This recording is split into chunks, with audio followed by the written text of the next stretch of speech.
as a national museum, we are very proud that we hail from the same state that Rachel Carson, when she wrote Silent Spring, it was Rachel Carson who realized eggshells of baby eaglets were no longer viable from the chemical poisoning of the DDT. And she sounded the alarm. Peter Eglinton gifted our museum with his portrait in colored pencil of Rachel Carson, and you can see how she has this eagle on top of her head. There are 3 very large works also in colored pencil from Peter Eglinton, and one has a great to-do with, I believe, the coronavirus epidemic that we're seeing, the pandemic. Juxtaposed a bee with airplanes,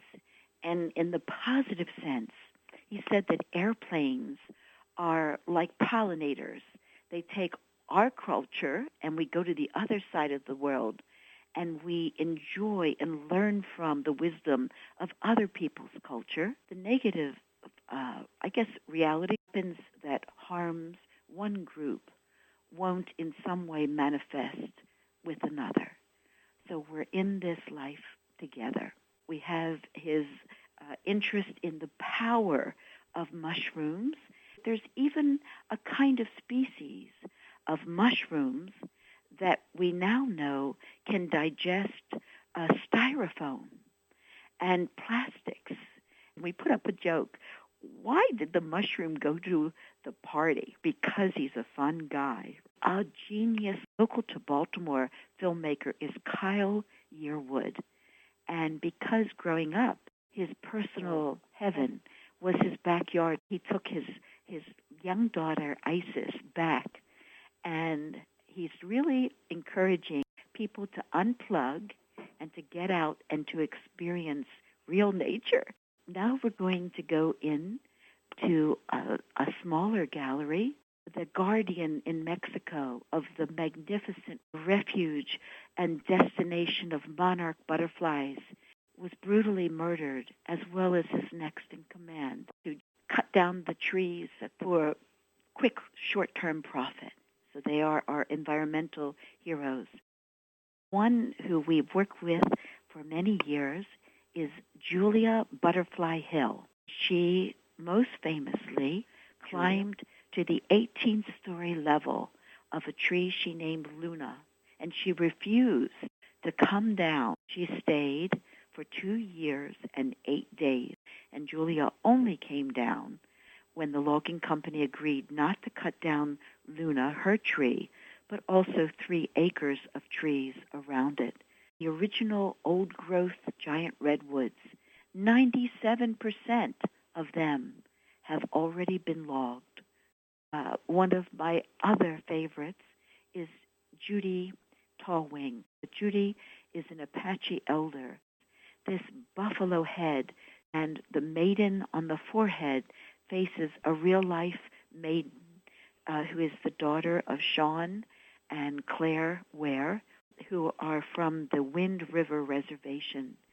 And it shows the daughter with the heart in her hand, which is a great honor, of a buffalo that only now that they're coming back in numbers, they only sacredly kill a buffalo to use every part of it.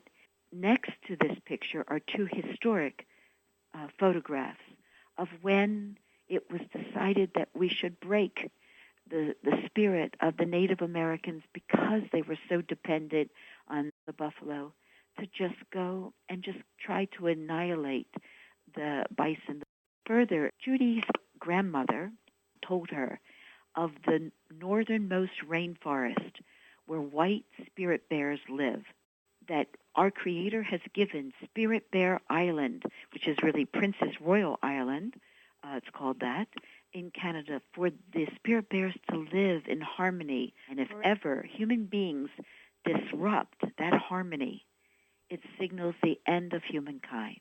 Right when Judy gave us this work, that night we heard that Keystone Pipeline was going to go right through the center of this pristine northern rainforest. And we joined many other protesters. And in my head, I heard raise an army of poets. And in just 3 weeks, we had so many people donate one line of protest, from Eckhart Tolle to just Julia, Jane Hirschfeld, and Ethelbert Miller and Olu Butterfly. We had so many people donate that year. Later, it was blocked. People can make a difference. I want to also speak about Bobby Adams' work.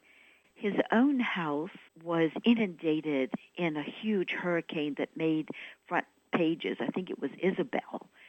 Today, he was inspired and do this wonderful piece called Global Warming, and I think he executed it in such a fabulous way.